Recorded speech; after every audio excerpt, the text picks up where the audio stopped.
ఇప్పుడే చూశాను అఖండ 2కి సినిమా రేట్లు పెంచుతున్నట్టుగా రాష్ట్ర ప్రభుత్వం ప్రకటించింది. ఇలాంటి ప్రకటన ద్వారా కదా ఐబొమ్మ రవి లాంటి వాళ్ళు పుట్టేది. మీరు కోట్ల కోట్ల రూపాయలు ఖర్చు పెట్టి సినిమాలు తీసేసేవాళ్ళు ఆ డబ్బులు మొత్తం ప్రజల మీద భారం వేయాలని ప్రయత్నిస్తుంటే ఇది ఎవరికి న్యాయం? కాబట్టి ఇంకా ఈ విలువైన కాస్ట్లీగా ఉన్న సినిమాను చూడడానికి ఇష్టమైన ప్రజానీకం ఐబొమ్మ రవి లాంటి వాడు చేసిన సినిమాలు చూస్తున్నారు. మీరే కదా సూచిస్తున్నారు.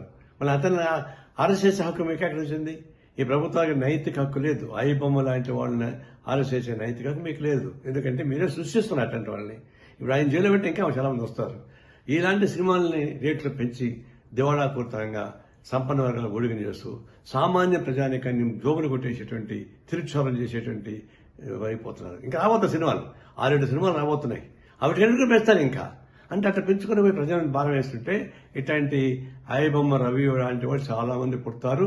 వాళ్ళు రావడం మీ చేత కాదు. ఇది స్వయంకృత అపరాధం. వ్యవస్థలో చేస్తున్నటువంటి అనేక అరాచకాల భాగంగా ఇది ప్రభుత్వం తగిన చర్యలు తీసుకోకపోతే ఇలాంటి అరాచకాలు జరుగుతూనే ఉంటాయి.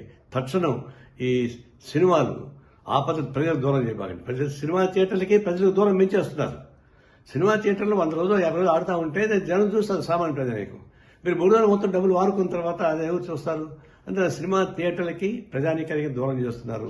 కళామతలకి ప్రజలకు దూరం చేస్తున్నారు. ఇది అత్యంత ప్రమాదకరమైన ధోరణి.